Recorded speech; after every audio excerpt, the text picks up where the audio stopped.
você foi pesquisando qual editora se encaixa no perfil e aí deu seu lance.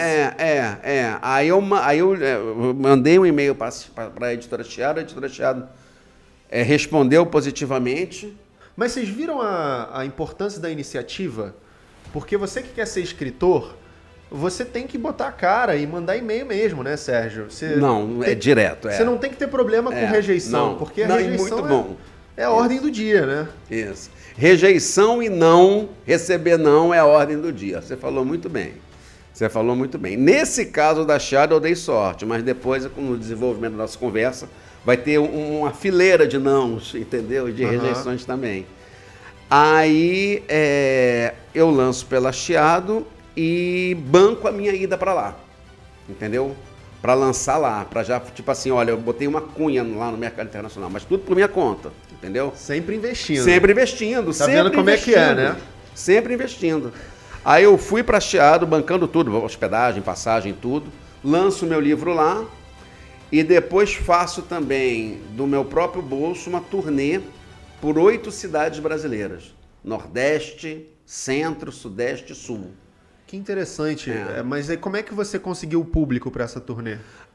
Rapaz, aí que vem um problema. A Chiado dava estrutura na livraria. Certo. Ela arrumava as livrarias e sempre foram assim as melhores.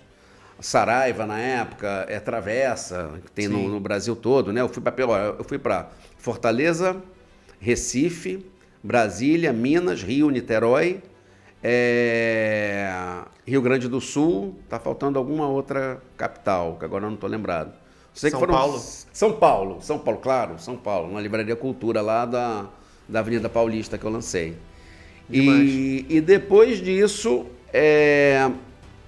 como eu tinha tido um contato, que agora eu nem me lembro onde direito, com um escritor argentino, eu ligo para ele e ele me arruma um local para lançar o livro em português na Argentina. E eu também banco tudo para ir para lá. Aí com isso a gente conseguiu um contrato para lançar o Love is Understanding em inglês. Traduzimos, recebi adiantamento, inclusive, coisa que eu nunca tinha recebido. E esse livro, assim, para minha gratíssima surpresa, ele foi best-seller na Amazon em biografias pop, tá? E foi best-seller na Inglaterra, no Japão, na Austrália e nos Estados Unidos. Caraca! Foi uma maravilha. Interessante. Então você é o que chamariam de overwriter, né? Aquele que escreve... Porque tem o overwriter e o underwriter. Tipo, olha a finura desse meu primeiro livro. Eu invejo muito, O meu vício é escrever menos. O seu vício é escrever mais. Não, mas eu acho isso ótimo, que você deve ter uma capacidade de síntese maravilhosa. Mas espetacular. Eu já vejo como algo que eu podia melhorar, entendeu? Hoje em dia, tem uma coisa chamada publicação independente, né? Tem. Você pode chegar na Amazon e publicar um e-book sem editora nenhuma. Você não pensa em... Eu acho que se você vencer dificuldades, torna-se uma coisa interessante e, quem sabe, pode ser uma tendência. Entendeu? Assim, qual que é o revés disso? Qual que é o lado negativo? É que você não tem o selo de uma editora. Não tem o selo da editora, eu também acho. Aí é como se qualquer pessoa escrevesse qualquer coisa e pode botar ali, porque o Jeff Bezos vai aceitar a porcentagem dele, entendeu? Então, tem muito livro muito mal escrito, entendeu? Publicado ali. Aí é um mar de qualquer coisa, né? Mas se você tem um livro bonito, né, com um trabalho editorial caprichado, a várias mãos, é outro nível, né? Que é o tradicional. Só que aí, qual é o problema desse caminho tradicional? A editora come... uma parte grande do dinheiro. Na autopublicação não come, né? Isso. Sejam todos bem-vindos a mais um episódio do podcast Ouse Saber. Hoje eu estou recebendo aqui o meu amigo Sérgio Farias, que é um autor best-seller brasileiro, para nos falar sobre a carreira literária. E o meu livro aqui já caiu. Não sei se é um bom ou mau sinal, né? Mas, enfim. Sérgio, seja bem-vindo ao podcast, cara. É um prazer ter você aqui. A gente já lançou, já fez eventos juntos, né? O Sérgio, ele tem aí muita experiência escrevendo para teatro, literatura e agora também tá investindo na escrita de roteiro de cinema, né? Então, eu queria saber, Sérgio, primeiro de tudo, por que escrever? Primeiramente, muito obrigado pelo convite, Matheus. E lembrar que nesse evento que nós fizemos juntos, o Matheus foi de longe o best-seller do evento, né? É verdade. Meia-noite, foi meia-noite. Vendeu todinho ali rapidinho.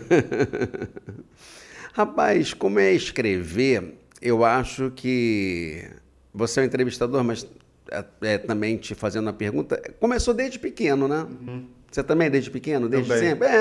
Eu me lembro que eu me alfabetizei, logo depois eu escrevi um livro, assim, de caderno de folha, entendeu? Com a história do Brasil. Ah, que bonito, Pô, eu cara. tava ali, rapaz, com 7 anos. Nossa, aí foi até mais cedo.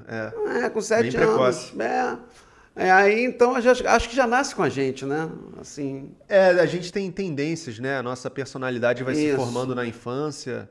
E, por exemplo, na escola eu gostava muito da matéria de redação, de história. Eu também. Então já dava para ver ali que tinha... Mas você nem sempre trabalhou profissionalmente como escritor, né? Então, não. Como é que foi essa transição, essa decisão? Não, o seguinte, todos esses exercícios, vamos colocar assim, de escrever quando criança, que começou com esses livros feitos de caderno, aí depois passou por uma história, para várias histórias em quadrinhos. Eu fiquei escrevendo história em quadrinho dos 8 aos 18. Foram 10 anos de história em quadrinho. Nunca lancei nenhuma. Era tudo muito para consumo próprio, entendeu? Uhum. E aí, depois disso, como eu estava achando, na época, isso foi... Eu estou com 61 anos, com 18 anos foi em 1982. Nessa época, história em quadrinhos, assim, pelo menos eu pensava... Hoje é uma coisa cult, né? Na época passava como sendo uma coisa meio infantil. Sim. Aí eu falei, não vou, tô com 18 anos escrevendo história em quadrinho. Hoje em dia, pelo amor de Deus, né? É até caro hoje em dia. É até caro hoje em dia, Aí eu vou pro teatro, entendeu? Aí eu vou pro teatro. Mas profissionalmente falando, não. Aí eu tinha que ganhar dinheiro, né?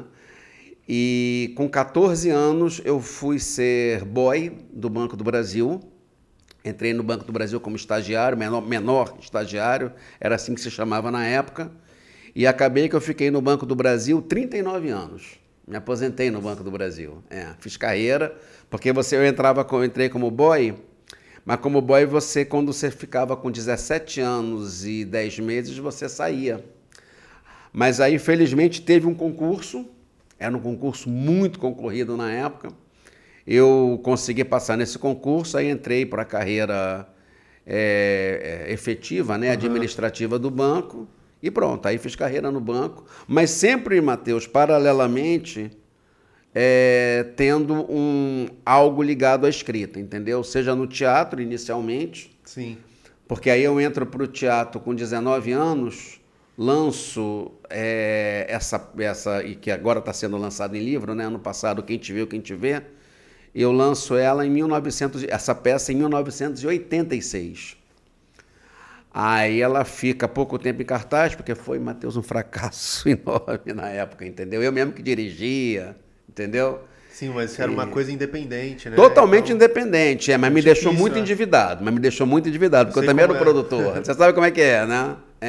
Eu trabalhava no banco, você tem uma ideia, eu já era escriturário do Banco do Brasil. E teve um mês que eu não recebi salário, porque estava tudo com cheque predatado. Antigamente, cheque era uma coisa que se usava antigamente, né? Para a produção dessa peça daqui, entendeu?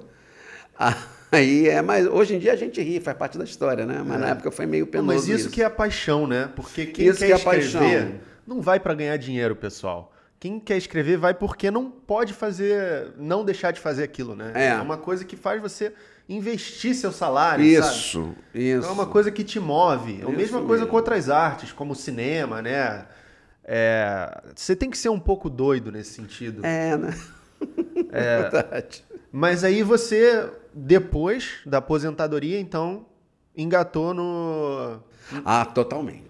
Totalmente. Porque mesmo paralelamente ao banco, você vê, de 86 a 93, eu continuei no teatro. Eu tive a companhia de teatro, chamada Companhia da Urgência Teatral, né? Aqueles nomes da década de 80, 90. Bem característico. Bem característico, né? E aí eu fiz uma adaptação do conto da Cinderela, né? Para a linguagem adulta. E essa foi a última peça que eu também fui, além de adaptador. Eu tinha produção, era eu e eram 2 casais, né? Eu, Débora Torquato e Perla. E fizemos essa companhia de teatro que até que estava dando um dinheiro, eu até ganhei um dinheirinho, assim. Eu me lembro que eu pagava meu condomínio com essa peça. Mas aí estava dando um trabalho, sabe, Matheus, assim, era uma coisa terrível de trabalho, entendeu? Sábado e domingo você já não tinha.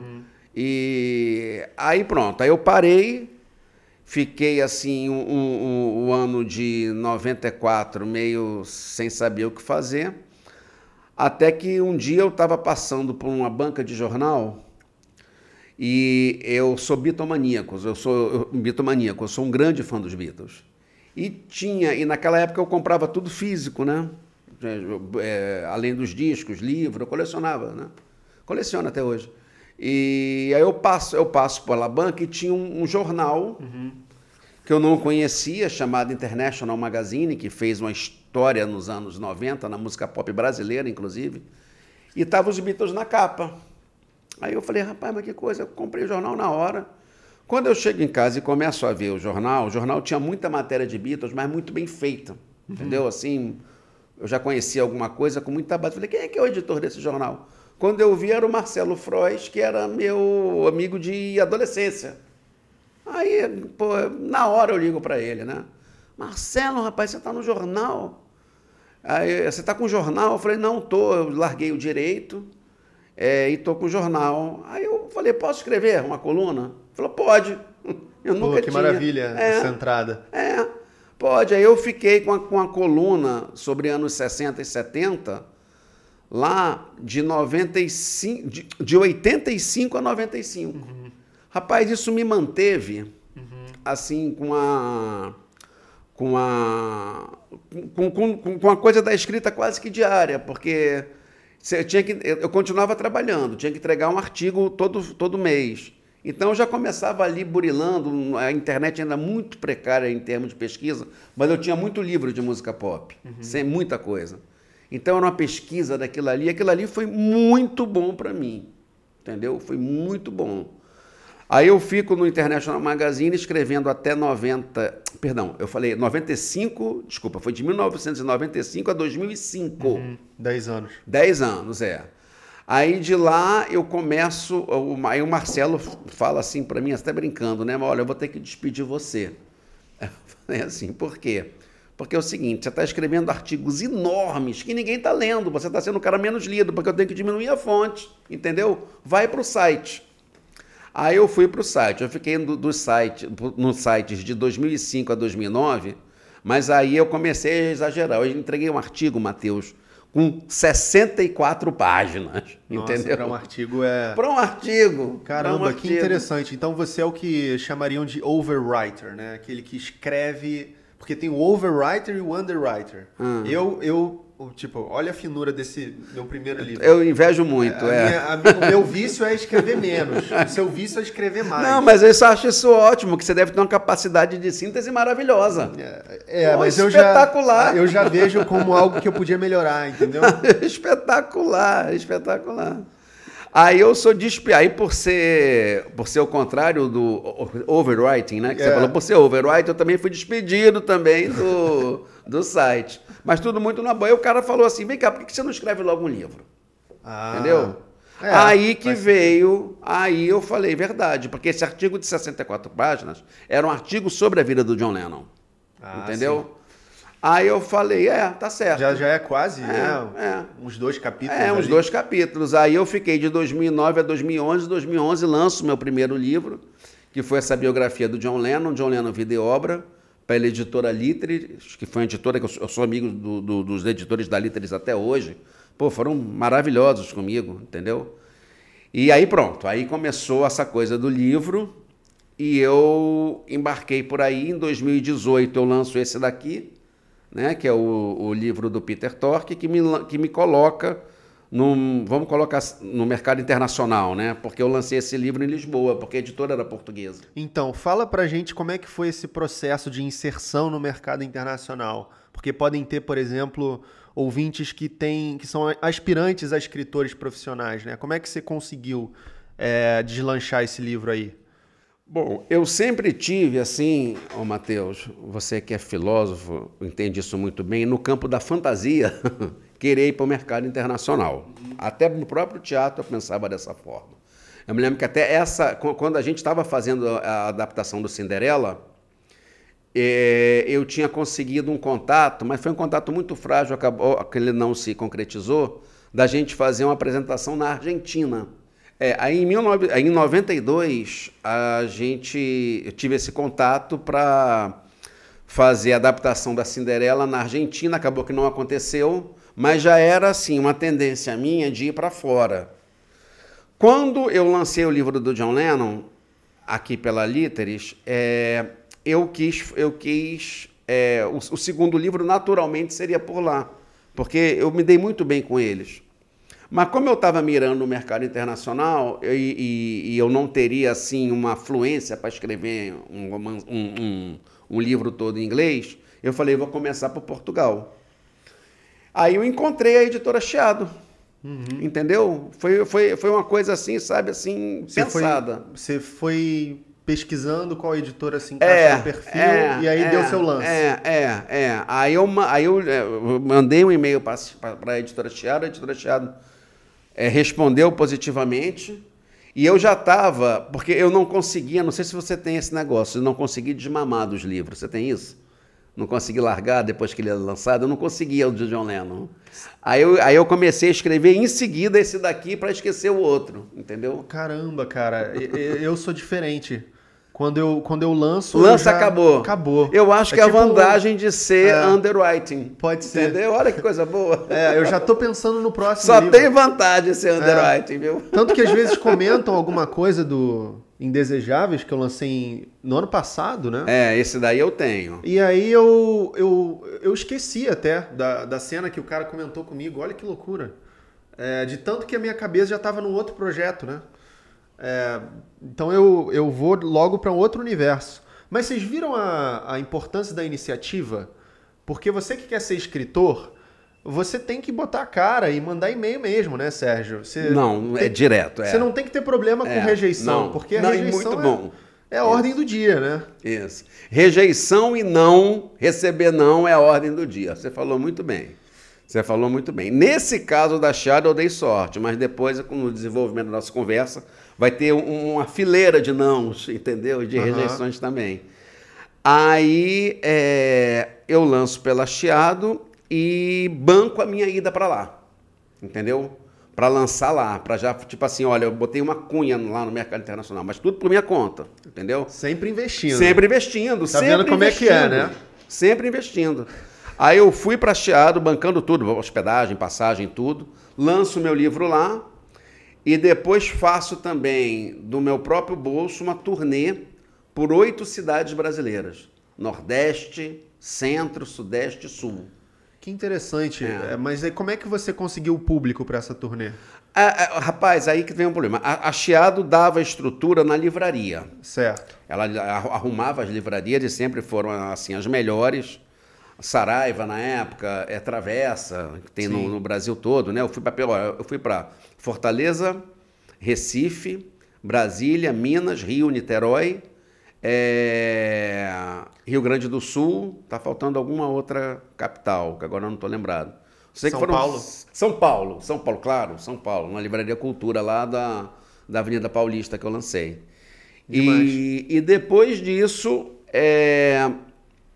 como eu tinha tido um contato, que agora eu nem me lembro onde direito, com um escritor argentino, eu ligo para ele e ele me arruma um local para lançar o livro em português na Argentina. E eu também banco tudo para ir para lá. Isso foi entre 2018 e 2019. Entendeu? E depois eu termino a turnê na Bienal do Rio. Mas foram 10 cidades, entre Portugal, Argentina e 8 no Brasil. E você tinha feito uma pergunta que agora eu me...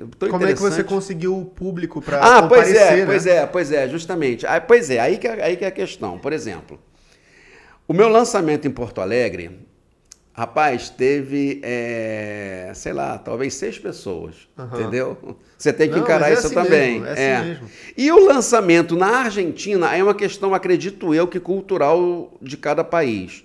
Eu lanço o livro em português na Argentina teve umas 20 pessoas.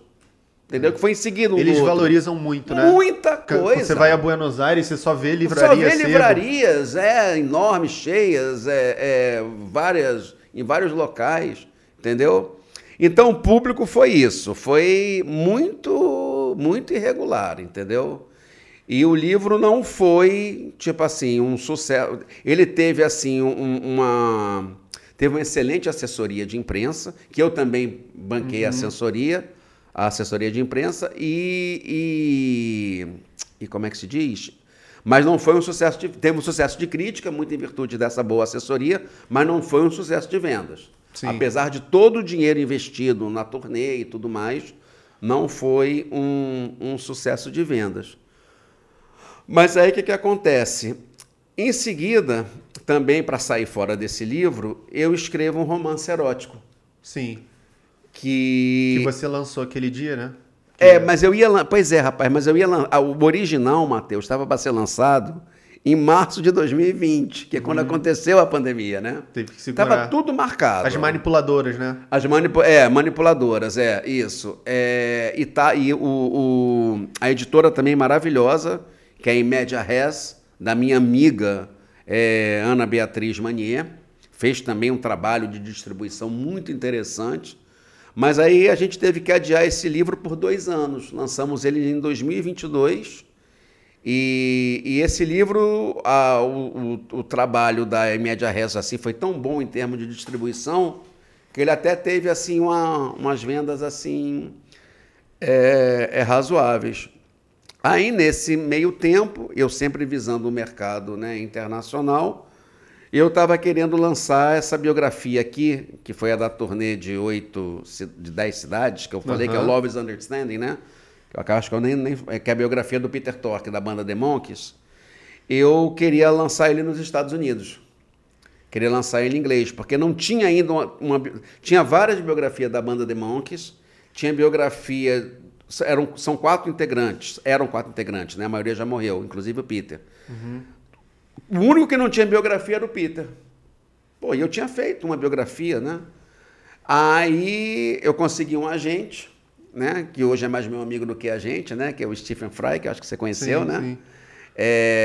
Que ele tinha sido agente literário na Inglaterra nos anos 60, dos anos 60 aos 70, e largou tudo, porque se apaixonou por uma brasileira e veio para o Brasil, no início dos anos 80. E iria retomar a função dele de agente comigo. Mas ele foi muito sincero. Eu falei, Sérgio, olha só, não tem mais contato com ninguém, porque o pessoal da minha época, todo mundo já morreu, ou tá de andador, entendeu? Não tem nem como... De andador.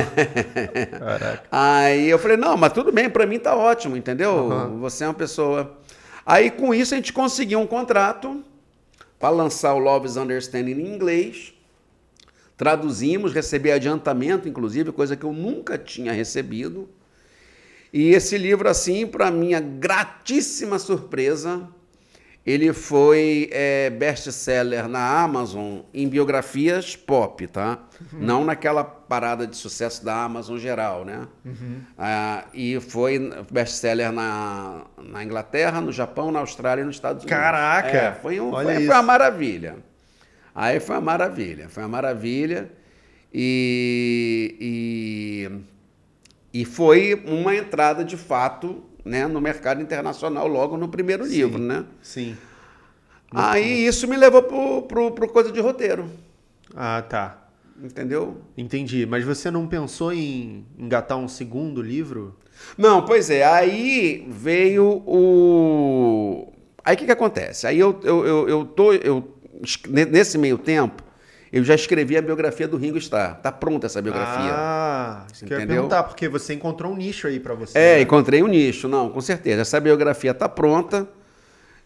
O Stephen, esse cara, né, que é meu amigo, agente, né, tá tentando vender ele para o exterior, mas ele também tem uma versão em português também, entendeu? Que a gente está tentando também agenciar em alguma editora aqui no Brasil. E a Gôndola, né, em 2023, na verdade, né, os nossos amigos comuns, né, Caio Caiazzo, entre eles, falou assim, rapaz, você tem uma peça que você escreveu quando você tinha 22 anos? Eu falei, tenho. Porra, tira essa peça daí do coisa, deixa eu ler a peça. Isso é o Caio, né? Isso é o Caio, isso é o Caio. O Caio é isso. Vou trazer ele aqui um dia. Não, né? pô, não. O Caio é um... Eu acho, tipo assim, o Caio, você, toda essa geração de vocês, eu acho uma geração assim que é um fenômeno em termos de conhecimento, em termos de... Eu não tinha com 20... Você está com 28, né? Não tinha nem de perto o conhecimento que você tem com 28 anos. Mas você escreveu uma peça com 22. Mas enfim, mas vocês são incríveis. Então o Caio e você aqui vai ser uma dupla assim maravilhosa aqui nos próximos podcasts. Mas aí o que acontece? Aí essa editora Gôndola se interessou e editou em livro a minha peça Quem Te Viu, Quem Te Vê, que foi lançada no final do ano passado. E agora estamos fazendo assim uma turnê, vamos colocar assim, de leituras dramatizadas do livro / peça, né? Certo. E tem as datas já para... Nossa próxima data vai ser 24 de novembro, às 19 horas, no maravilhoso Teatro Adolfo Bloch, entrada gratuita. E eu quero aqui, de antemão, saudar e agradecer muito a iniciativa que o Teatro Adolfo Bloch está tendo em relação à arte, porque, Matheus, é um teatro assim maravilhoso, sabe, tudo ali muito organizado, eles fornecem os técnicos, entendeu? Você não paga nada, a entrada é gratuita, ou seja, favorece que as escolas frequentem, entendeu? Os estudantes de teatro frequentem. E dentro, né, dessa coisa tão que a gente está falando aqui, tão difícil da arte, né? Sim. Você ter um presente desse no Rio de Janeiro, não, é uma coisa assim espetacular. Tem que valorizar. Então, quem for do Rio aí, já anota na agenda, porque... vai ter a oportunidade de até conversar com o escritor, né? Sim, com certeza. Eles abrem depois da leitura, eles abrem um microfone para a plateia. Do debate. Para participar do debate. E desfrutar de uma ótima peça. E como é que foi essa questão do retorno dos royalties no livro best-seller? Você acha que, assim, o quanto você estiver confortável de compartilhar. Claro, não. Você acha que dá para ter uma carreira assim, se você conseguir? Ou você acha que é só uma coisa paralela, que é muito difícil? Pegando esse exemplo aí do best-seller, né? Você, de um modo geral, você sabe muito bem que você já lançou 3 livros. 3 ou mais? 3, né? Geralmente os contratos, eles são pagos, pelo que eu estou percebendo, eu tenho um contrato em Portugal, Estados Unidos e Brasil. Todos eles são a mesma coisa. Eles pagam de 6 em 6 meses os royalties, né?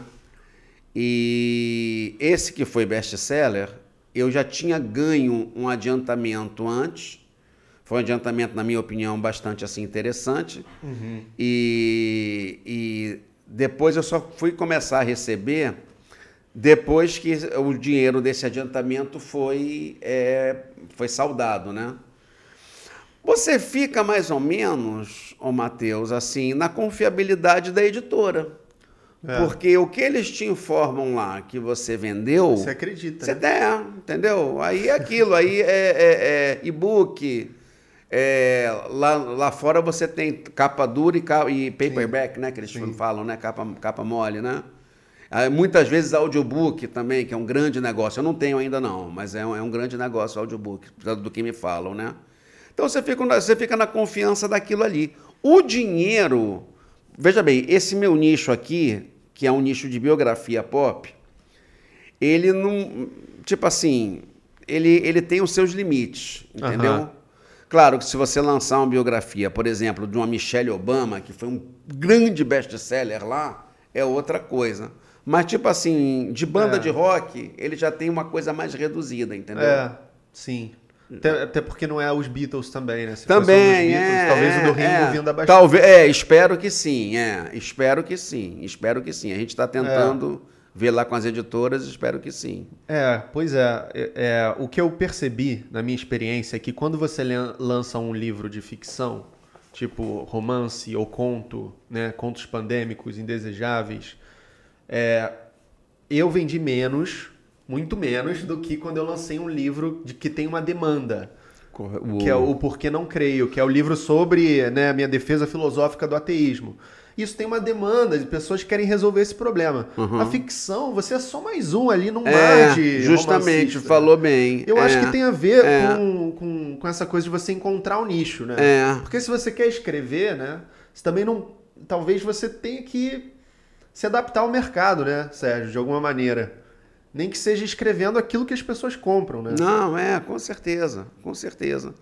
Eu acho, Matheus, que a gente tem que fazer uma composição de fatores, entendeu? Por exemplo, agora, essa peça que a gente viu, que a gente vê, a gente vai tentar entrar agora no edital, entendeu? Para ver se consegue montar.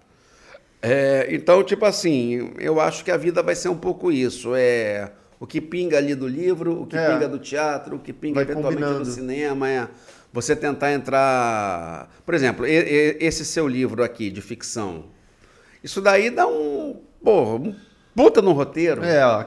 Se quiser adaptar, sociedade... Já te dei essa dica. Já deu, não, é que é o seguinte, deixa eu até falar sobre isso. Eu tive o grande prazer de ter esse livro aqui, Os Indesejáveis do Matheus, e tá lá em casa, só que eu não sei se você tem esse problema, rapaz. Tem uma pilha de coisa acumulada para ler. Pelo amor de Deus, livro de amigo e tudo mais. Então, o seu tá na fila, mas tá e eu boto, Matheus, de propósito, na minha escrivaninha. Porque aí eu fico vendo toda hora ali as bordas, né? E eu tô doido porque é uma ficção que se passa num futuro distópico, não é isso?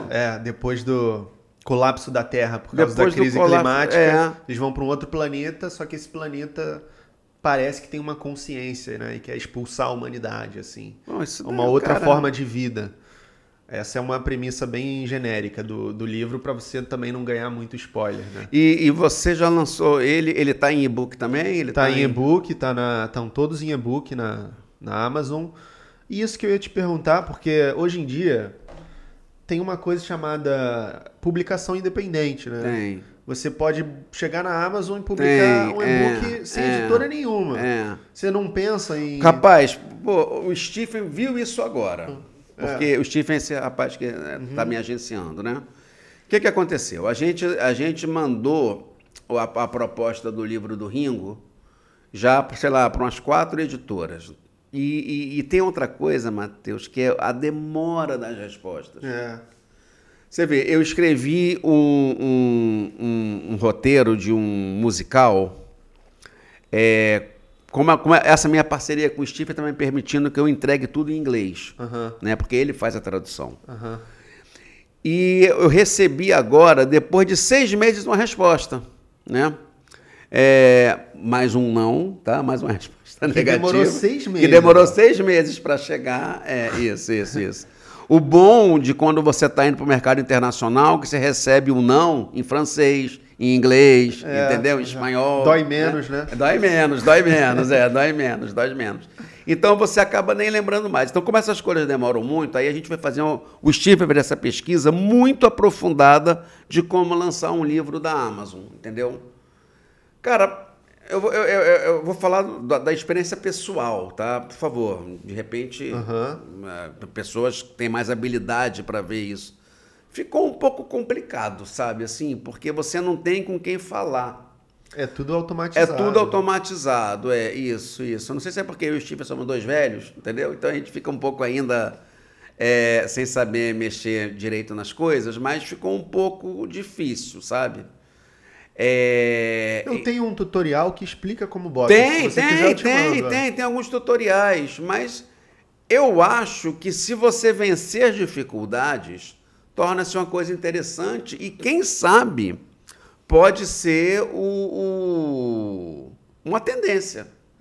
Entendeu? Assim, qual que é o revés disso? Qual que é o lado negativo? É que você não tem o selo de uma editora. Não tem o selo da editora, eu também acho. Aí é como se qualquer pessoa escrevesse qualquer coisa e pode botar ali, porque o Jeff Bezos vai aceitar a porcentagem dele, entendeu? Então, tem muito livro muito mal escrito, entendeu? Publicado ali. Aí é um mar de qualquer coisa, né? Mas se você tem um livro bonito, né, com um trabalho editorial caprichado, a várias mãos, é outro nível, né? Que é o tradicional. Só que aí, qual é o problema desse caminho tradicional? A editora come uma parte grande do dinheiro. Na autopublicação não come, né? Isso. E no caso de biografia, essa coisa de fotos fica um pouco difícil de você ver. Porque, por exemplo, mesmo que você consiga com tudo certinho, você ter a foto com direito autoral e tudo, você tem ali alguns canais que não dialogam com a Amazon, entendeu? Então, entendi. Aí fica... Sabe, com foto é complicado. Com foto é complicado. Aí a gente... Essas fotos aqui, todas aqui, você vê, essas daqui todas são fotos autorizadas pela Get Images, entendeu? Desse daqui e a do John Lennon foi um fotógrafo que tinha ainda os direitos dos negativos. Ele falou, é minha aposentadoria essa minha foto daqui do John Lennon, porque aí agora todo mundo me pede para licenciar e eu... Aí acabou. Que coisa, né? E a editora também tem um design também de capa que tem eles um profissional. Fazem, um profissional. Para isso, não é você fazer no Canva uma capa. Isso mesmo.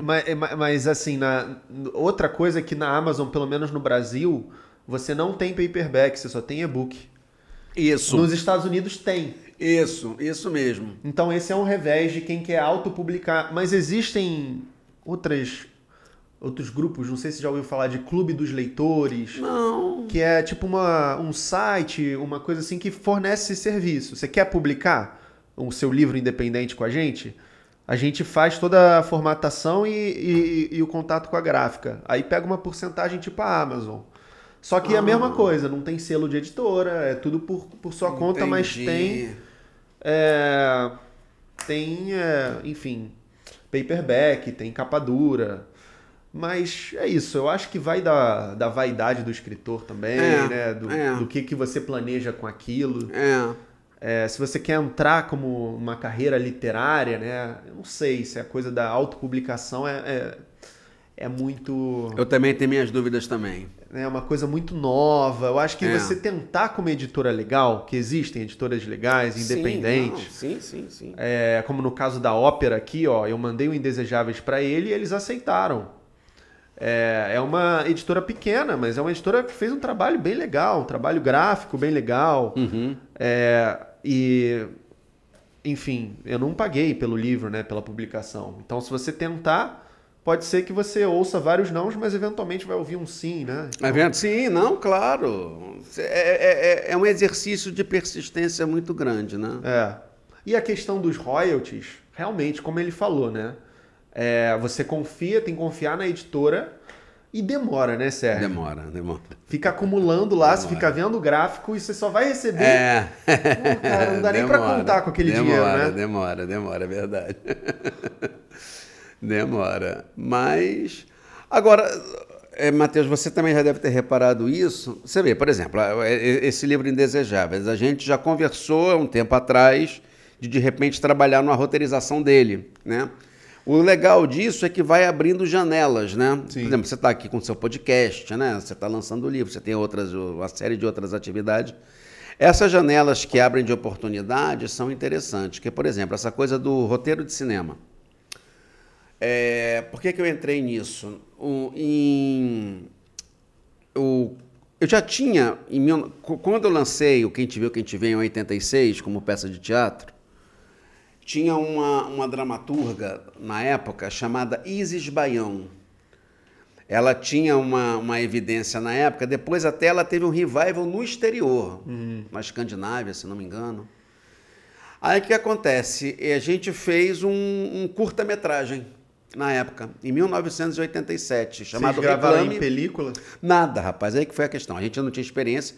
Eu, a Fernanda Fadigas, que era outra menina também, puta escritora, a gente fez a produção, direção, tudo com outros escritores também, do Reclame. Mas como a gente não tinha dinheiro, assim, recurso suficiente, a gente fez a filmagem em VHS. Olha. Aquelas câmeras enormes, né?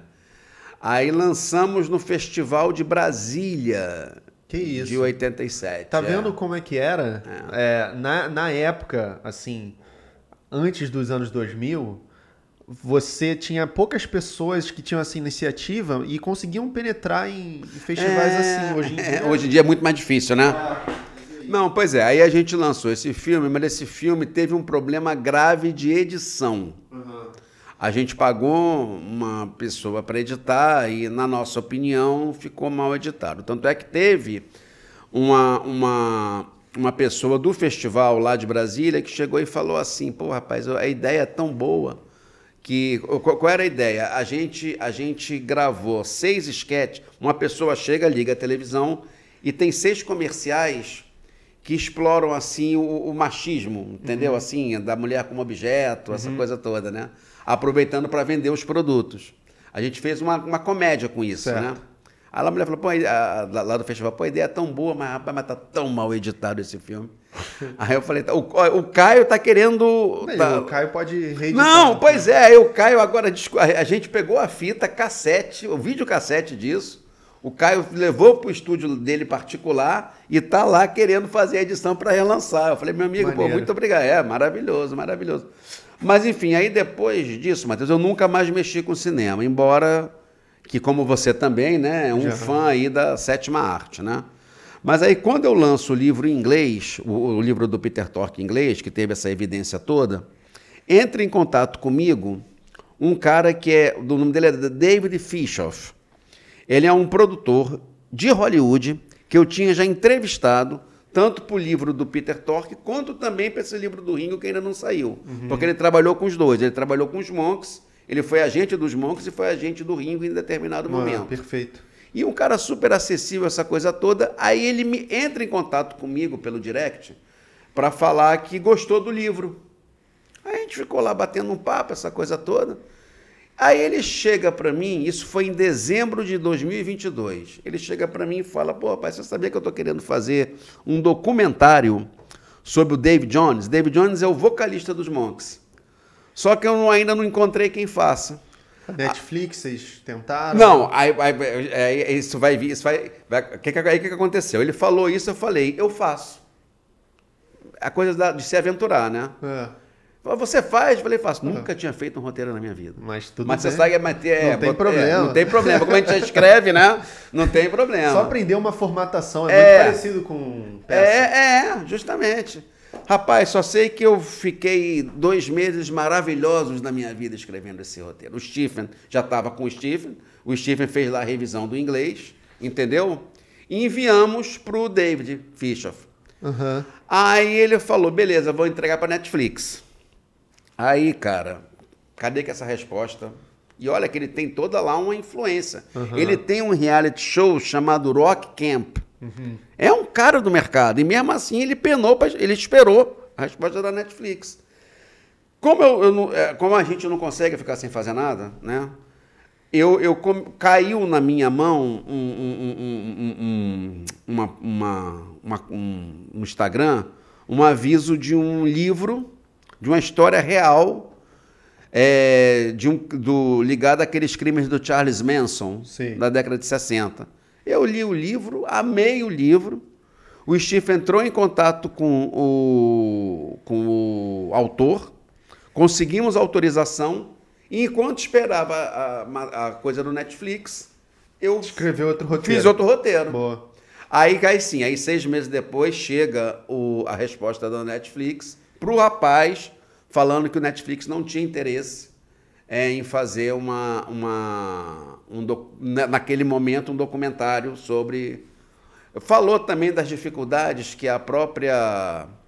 Aí tem essa coisa, Matheus, é interessante da gente sacar as coisas empresariais, porque dentro da resposta do Netflix, ele falou que a princípio não tinha interesse de fazer o documentário sobre o David Jones, porque também a Universal, que detinha o direito das músicas originais dos Monks, estava fazendo ela própria um documentário sobre a banda.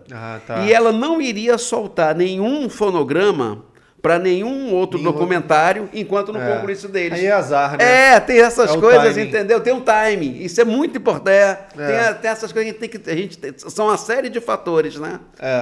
Aí nisso, cara, acabou que eu já escrevi, acho que uns 8 roteiros. Caraca, meu irmão. Só aguardando chegar um, só aguardando chegar o outro. Então se adaptou bem, né? Me adaptei muito bem, muito bem, muito bem. Mas não conseguimos ainda vender nenhum. Mas isso faz parte, entendeu? Então eu acho que você esteve nos ouvindo, você já entendeu mais ou menos como funciona o mercado editorial, cinematográfico. É algo muito difícil, né? Que geralmente as pessoas fazem em paralelo, que... Não dá até dá para ir de cabeça, depende do quanto você tem para investir, né? Nenhum problema com isso, todos nós já fizemos isso. Mas você tem que ter paciência, né? Tem que saber que as coisas não têm garantia, não tem um prazo. E tem que ter paixão por escrever, né? Tem que ter paixão por escrever, senão justamente. Você não vai conseguir justamente se manter. E você disse, o jeito que você fala, dá para ver que você realmente se diverte, né? Muita coisa. Você vai, tipo, pro mundo, assim, da história. Você muita fecha no papel, assim, e fica horas lá. Totalmente. Rapaz, eu tô com um problema, que eu já fui ao oftalmologista e tudo, de olho seco. Não sei se você já teve esse problema. Tô tendo que pingar de vez em quando um colírio, porque acredita-se que muito na tela. Muito na tela no iPad, leva o iPad pra cama. Isso é erradíssimo, entendeu? Caraca. Tem que tomar cuidado com isso aí. Não, tem que tomar cuidado. Pois é. Era tecnológica. Matheus, essa Isis Baião que eu te falei, que era uma autora, depois vocês procuram na internet, vocês vão saber quem era. Ela teve uma evidência na década de 70 e 80. Ela hoje deve ser uma senhora de uns 85 anos. Ela falava que escrever é algo visceral. E que a gente, em virtude disso, tem que tomar muito cuidado com a nossa saúde. Sim. Seja na alimentação, essa coisa toda. Isso ela falava pra gente na década de 80, entendeu? Sim. Então, por exemplo, eu faço questão de todo dia, vou me arrastando, mas vou pra academia. Entendeu? O Murakami tem um livro sobre isso, que é esse best-seller, né? Nem sabia. O Haruki Murakami é um escritor contemporâneo super popular. Ele tem um livro do que eu falo quando eu falo de corrida, que ele fala exatamente o que o Sérgio falou agora. Para você ter a energia de ser um escritor, você tem que estar com o corpo bem cuidado. Justamente. Senão, parece que uma coisa não tem nada a ver com a outra, mas tem. E aí ele falou que a corrida deu para ele essa energia já numa idade mais avançada para manter uma disciplina de escrita, né? Que interessante. Não é aquela coisa, porque quando a gente tem 18 anos, né, a gente tem aquela coisa de ficar virando noite. Depois já não tem mais, já não consegue mais ficar virando noite escrevendo. Então você tem que se adaptar, né? E é isso. Foi bom tocar nesse ponto. Sérgio, agora chegou no final do nosso programa, queria te convidar, mandar uma mensagem para o público. Se você tiver alguma... Enfim, todos os livros vão estar aqui na descrição, tá? Do Sérgio, comprem. E fica à vontade, se quiser divulgar mais alguma coisa. Olha, eu agradeço muito aí esse espaço maravilhoso. Aí passou rápido, né? Quando a conversa assim é boa e flui, passa, boa, né? E você também é um excelente condutor também. Eu acho, tipo, essa iniciativa aqui do Matheus, com o tema desse podcast de hoje, né? É uma coisa assim muito importante para as pessoas que estão começando ou que já estão escrevendo. Uma coisa fundamental que ele falou: persistência e resiliência também. É isso, porque o Domingos Oliveira... que você foi assistente. Que eu fui assistente dele, eu fui assistente do Domingos de 90 a 92. E amigo pro resto da vida inteira dele. Ele falava assim uma coisa: olha, Já passei por muito altos e baixos, mas o trabalho apaixonado e persistente, um dia o dinheiro vem. É isso. Então vamos fechar com essa.